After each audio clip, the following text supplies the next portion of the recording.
You ready for the word? Yeah. You got your Bible with you? That's nice. You can hold it up. You could be digital. It could be leather. It could be vinyl. Just, hold it up. Let it glow. Let the papers sing. Hear that lovely sound as the paper turns. Luke chapter 18. We're in Luke chapter 18 tonight. When you get there, say I'm there. Luke chapter 18. Luke chapter 18, verse 9. Are you really there? Yes. I'm there. All right. This is one of my favorite passages in all of the Bible. And I hope that tonight it becomes one of your favorite passages. By the way, I just want to point this out. If you took video of this moment a few minutes ago, you can put that on Snapchat, Instagram, just hashtag. YouTube. Yes, even YouTube. Let's not forget YouTube, or Vimeo, or any of the other, or Vine. I did it for the Vine! But you can hashtag up. And look at somebody and say, I'm way up.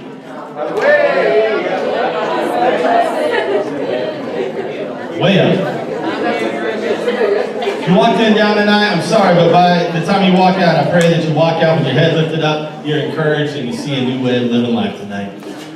Luke chapter 18, verse 9, to some who were confident in their own righteousness and looked down on everyone else. You ever known somebody like that? Yeah. Jesus told this parable. Two men went up to the temple to pray, one a Pharisee and the other a tax collector. See that? The Pharisee stood by himself and prayed, God, I thank you that I am not like other people, robbers, evildoers, adulterers, or even like this tax collector. I fast twice a week and give a tenth of all I get. But the tax collector, he stood at a distance. He would not even look up to heaven, but beat his breast and said, God, have mercy on me, a sinner. And I tell you that this man, rather than the other, went home justified before God. For all those who exalt themselves will be humbled, and those who humble themselves will be exalted. Grab a hand, let's pray. Lord, we thank you for another time to get together and spend some time in your word. I ask that as we read your word, it will inspire us and encourage us, that it will even show us if we're in the wrong place in our hearts right now, and that you'll humble us and that we'll be ready to receive something from you. Jesus, we're not looking just for information, but as we ask every time, for an encounter with you, and that you'll change us in this process. It's in your name we pray. Amen. So on Saturday night, just want to encourage you with this from the beginning. God really loves you. He just really loves you. And if you haven't picked that one up this weekend, just want you to know that from the beginning. We said at the beginning, this is a community of people gathered from different places all across the Northwest, and even myself being able to come up and hang out from Oklahoma. But this is a place that is not full of perfect people. You probably noticed that over the past 24 hours, but this is a place where people's lives have been changed by Jesus. And so we're thankful for him. He's not just changed us, but he is changing us as time goes on. Nobody's there yet. Nobody's perfect, and we're learning to walk it out together. But I just want you to know, if you're wondering about where you stand with God, God just is crazy about you. Jesus just loves you. And, I think about sometimes we get so caught up in how we want to look and how we want to appear like we've got it together. And the truth of the story is none of us really have it together. And that's okay, because Jesus did have it together. And Jesus took it to the cross for us. We're going to look at that tonight. But just don't miss that. If you enjoyed everything else this weekend, but you don't get that, then you kind of missed out on the beauty of what this whole weekend is about. And that's just, no matter what you do, no matter how far you go, God loves you. He's never given up on you. And you got to know something else too. How many chances do you get with Jesus? I'm just going to say as many as you need. I think the best definition I've heard of the Christian faith is you fall down, you get up, you fall down, you get up, you fall down, you get up, you fall down, and you get up and you see Jesus. So, if you're trying to walk the road and be perfect, maybe tonight you lay down perfection and you embrace His perfection, His forgiveness. We'll look a little bit at that, I hope, here in just a minute. Just want to encourage you with that. Now, that being said, I told you a story last night about when I was in a bind. A lot of my stories happen in vehicles. That's partly because I spent a little bit of time with teens and college students, and that's partly because when I spend time with teens and college students, sometimes I'm the driver, oftentimes I've been the driver, and I have a problem, and that is that I get lost. Really easy. Does anybody get lost really easy? Who in here is like, I could tell you where north is from this point right now? Where's north? Yeah? Where's east? What do you think the street is from north that way, so...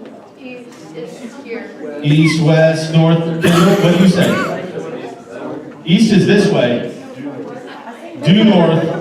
I don't know what due means, but north. So north is this way? Once again, no idea.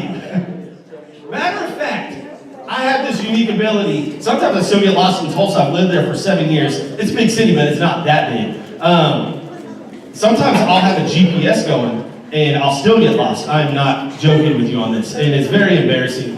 But I was driving back after a mission trip from Georgia. This is like my very first mission trip as a college minister, and so I'm like, this is going to be amazing. And so we stop in, and we play at the beach for a day after doing like a VBS for a week with this small church in the very southwest corner of Georgia, which was not quite the end of the world, but it was pretty close to it.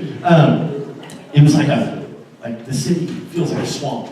It's about 115 degrees there in the summer, and the humidity is just everywhere. And literally, there are gnats so thick in the air that sometimes it just looks like a black cloud moving towards you.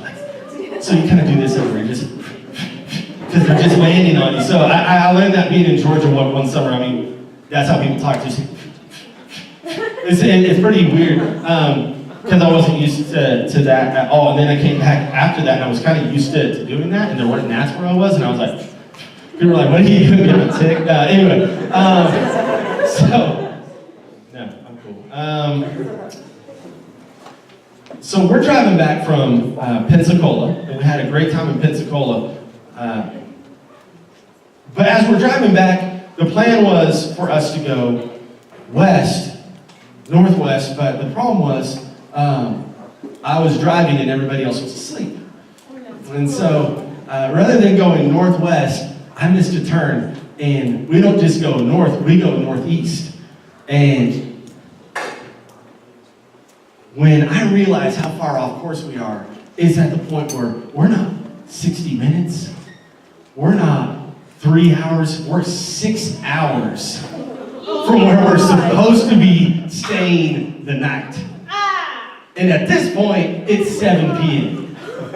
And everybody starts waking up, and they're like, "Hey, how far are we?" I'm like, "Yeah, we're cool, we're getting close." Because I knew as soon as I told them it was over, so I can't tell any of the college students in here. I'm like, yeah. I mean, I think we're getting pretty close. And I start thinking, like, what could we possibly do? So discreetly, they all fall back asleep. I call Motel 6 because we were living on the cheap. And I was like, "Hey, could you transfer our reservation to this place?" And they're like, "No, this is a specific motel owned by this person, and we can't transfer your reservations to this other city. So what are we going to do? Well, this is really bad.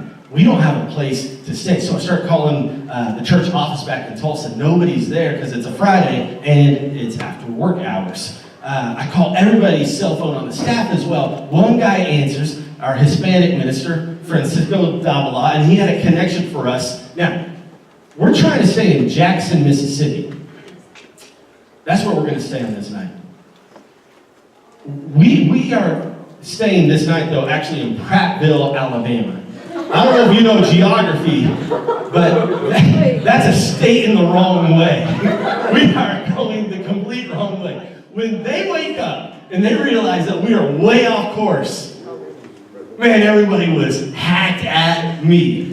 And this is kind of a pattern in my life. I get lost often when I'm driving trips. So much so that when I go on big trips like in ministry and those things, I usually just don't drive. I'm like, could somebody else drive? I'll just hang out with everybody. It's not because I want to hang out with everybody. It's just because I don't want everybody mad at me. Anyway, this church in Alabama was like, yeah, you can stay with us. And they threw some homes together real quick. And we got to stay there. That was really nice of them. But I have a way of losing my way. Anybody else, you have a way of losing your way? I was down at 6 in Peoria recently in Tulsa. 6 in Peoria is pretty close to where a lot of the homeless in Tulsa live. And my friend Kyler and I are going into a coffee shop, and we see this guy who's probably about 6'5", huge guy, 6'5", about 270, and he's leaning on this yellow pole that's it's about this big, this wide, and it's about this high, and he's leaning forward on it. And I look over there across the street. He's right outside of this coffee shop, and suddenly this huge guy, he just takes a tumble and he falls down on the road. God, what is going on with this guy? So we sprint over there, we check him out, roll him over, because he's not responding at all. He's falling face first. Dude's about 55 years old. He wakes up. I say, what is your name? He doesn't know his own name. And the reason why is because I could smell the alcohol on him. And the alcohol was so strong that he was completely gone in that moment. I'm thinking as I'm trying to communicate with him, what is your name? What are you doing here? How did this guy get to this moment? 55, it's a cold winter night in Tulsa, and he's falling down on the street. How did he get to that moment?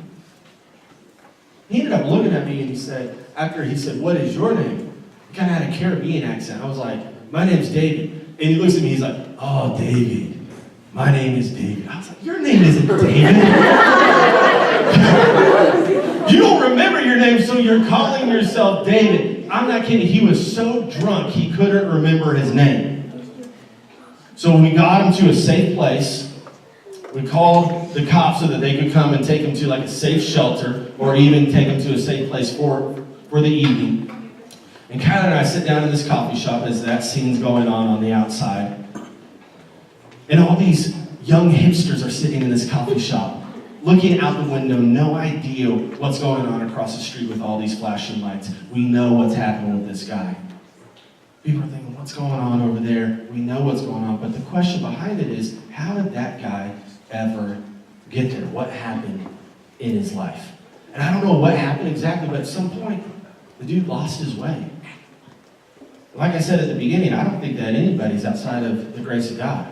And I think that no matter where you are at any point in your life, God can show up in your life and turn things around for you. And I hope that that happens for him. Here's the first principle that I want to share with you tonight. This is like probably the deepest thing you've heard all day, okay? You ready? Wherever you are, there you are. Okay? Look at somebody and tell me now. Wherever you are, there you are. Your mind's blown, isn't it? Your mind's blown. Did you know that you spend a lot of time pretending you're not where you are?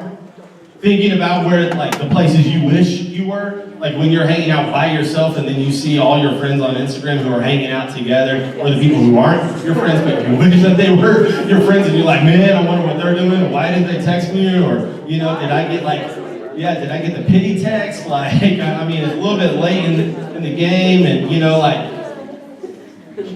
you can spend a lot of your life not where you are. But tonight, wherever you are, there you are. And that's the situation as is. That you can pretend you're somewhere else. You can pretend even that you are someone else. But in reality, you're just where you are. You're just who you are, and wherever you are, there you are. Now, I'm going to use a word tonight I took from a guy named Carl Lentz, and the word is your street. Okay? Your street. Wherever you are, there you are, and there is your street. Thanks for the water. Because a lot of times, you and I, we pretend or we try and get to someplace else,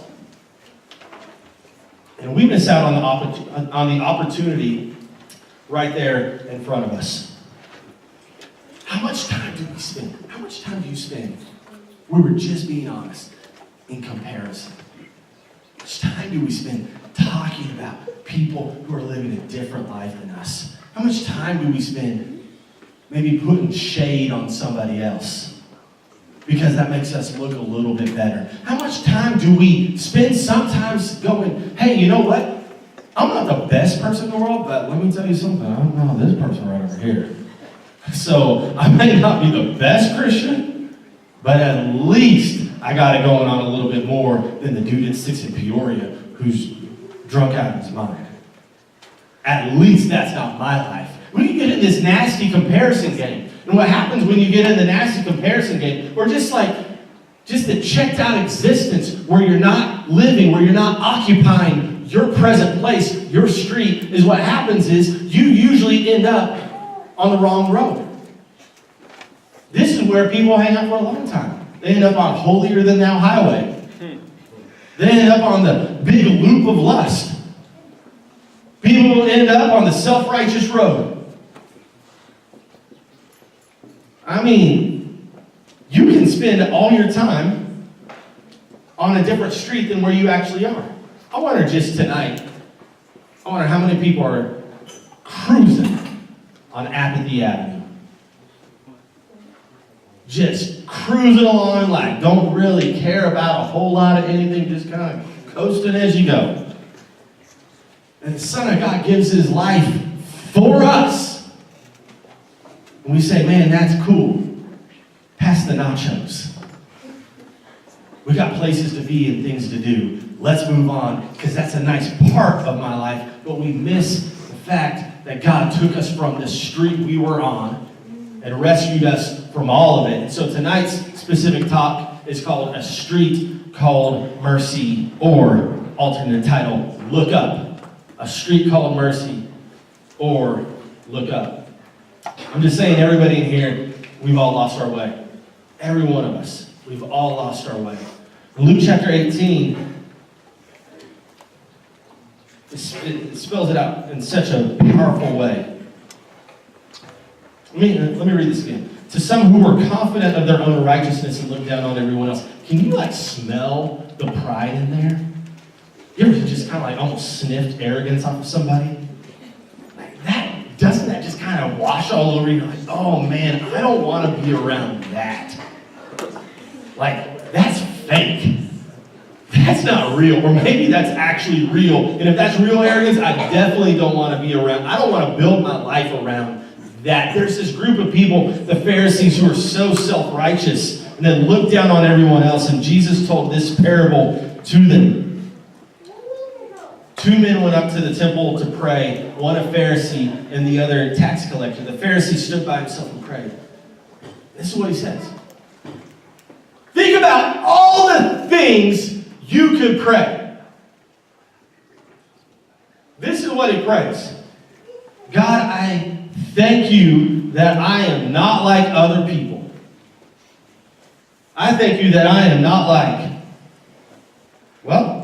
let me name a few. Robbers, evildoers, adulterers, or even like this tax collector. God, I am so thankful. I'm so thankful that I'm not like the guy at 6th and Peoria.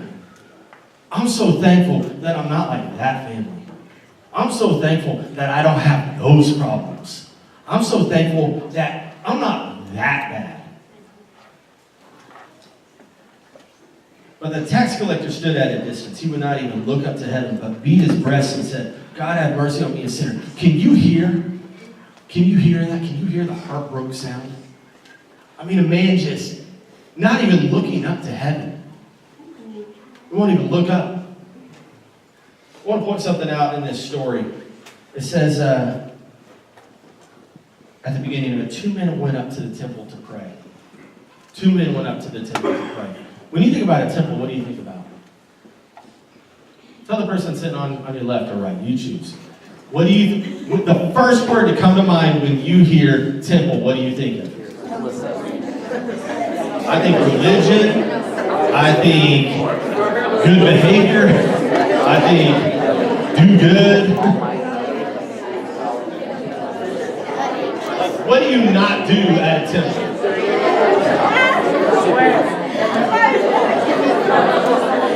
All right, bring it back in. Bring it back in. We'll give you a different word. Anybody ever played by the rules of like, hey, when we're at the church building, there's some words that we don't say when we're at church. Yeah. And there's some words that we say when we get back in our car. There are some songs we listen to at church, but there's some songs we don't listen to at church, if you know what I'm saying. So just, no, we do whip and nay-nay at church. That is one thing we do. We will whip and nay-nay until Jesus comes back. Congratulations, that's the only thing that they remember from the weekend.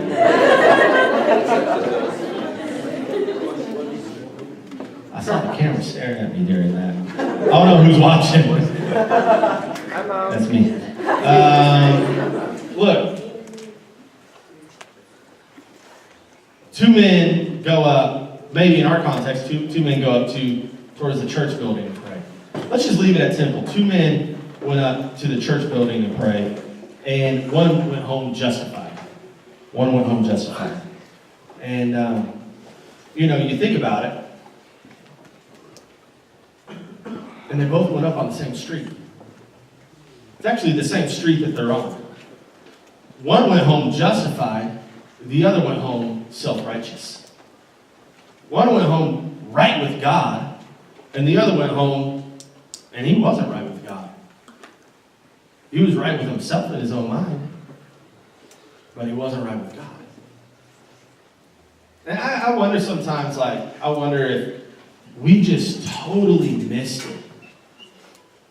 If we've gotten so obsessed with the right steps, and if you do these 5 things in this order, then everything's cool with God, and our hearts are totally disconnected from that thing the entire time. If instead of a heartbroken sound that's like, Lord, have mercy on me, a sinner, we're like, hey, you know what? I don't got to worry about it because everything's cool because I did the right things. Man, doesn't that sound a little bit like a Pharisee? It's about what I've done instead of what he's done. So what I want to do is I actually want to take this same story and I want to read it to you one more time. I've read it to you twice. I'm going to read it to you a third time. But this time I'm going to change just a couple words in it. Are you ready? That's what he said, yeah. Ready? Luke 18, verse 9. Slightly altered version that is going to change how you view this passage forever. To some who were confident in their own righteousness and looked down on everyone else, Jesus told this parable. 2 men went up to the cross to pray. One a Pharisee and the other a tax collector. The Pharisee stood by himself and prayed, God, I thank you that I am not like other people, robbers, evildoers, adulterers, this tax collector, or any of these men on the cross before me. I thank you that I am not like them. But the tax collector looked up, saw Jesus on the cross from a distance, beat his breast and said, God, have mercy on me, a sinner. I tell you that this man, rather than the other, went home justified before God. For all those who exalt themselves will be humbled, and those who humble themselves will be exalted. Why do you change that passage from the temple to the cross? Because God did not call us to a temple. He called us to a cross. And what's amazing is that the Pharisees had that same attitude when they put Jesus on the cross. Self-righteous, you did all of these bad things, and wait, what bad thing did Jesus actually do? He was getting in their business and stepping on their self-righteous ways, and they couldn't handle it. And their pride drove them to say, we're going to put you on a cross. And when he was on the cross, their heart remained the same. But who does God have grace for? And who God has grace for is the humble and the brokenhearted and those who say, you know what? I happen to know that things with me are not all okay. And I don't even have to pretend. I don't have to play. I don't have to act. I'm just going to tell you, things are not good with me. You may be a good person, but I know the sin inside of my own heart. And even Paul says that in Romans 7. The thing that I want to do, man, I can't even do that. I just end up doing the things that I don't want to do. The things I don't want to do, I end up doing those things. See, God doesn't call us to a temple. He calls us to a cross. One man went home on a self-righteous road, and one man went home and he was right with God. God does not call you, let me say it in a different way. God does not call you to religious performance. One of the things we said from the beginning of this weekend is that with Jesus, you belong, I'm going to say this, before you believe and certainly before you behave. But a lot of you in here think, man, if I misbehave for one moment, Jesus is like going to just be done with me. One of my friends was asked a question recently, and he knows Jesus in a really cool way. Just like Jesus is his Lord and they're also friends. And I love that.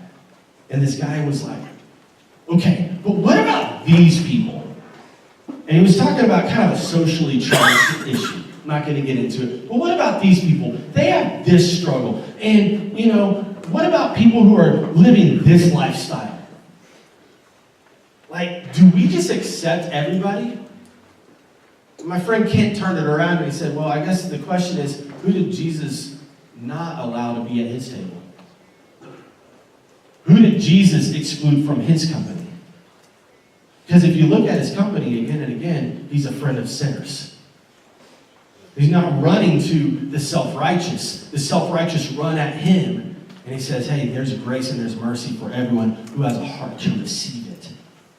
And I just wonder if maybe tonight is a very special night for every one of us, where we move into something that I didn't realize until I was about, I think I was 25 years old, 24, 25 years old. I'm laying in my bed one night, and this is like this powerful moment for me. Laying in bed, we had this huge college ministry event on that night. And when I was 14, I was baptized, gave my life to Jesus then. But I realized as I laid in my bed that I had done all these steps, and I was trying to prove myself to God, but I never asked Jesus to save me. And I kept telling everybody about a personal relationship with the Savior. And I realized that we had gone so far from even Romans 10:8-9 being like, well, it's not about confessing him with your mouth, it's all about the baptism, that I missed out in the process that there's a very real relationship that you can have with Jesus. And he wants both. Jesus wants us to call on his name as our Savior. Because it's a real relationship.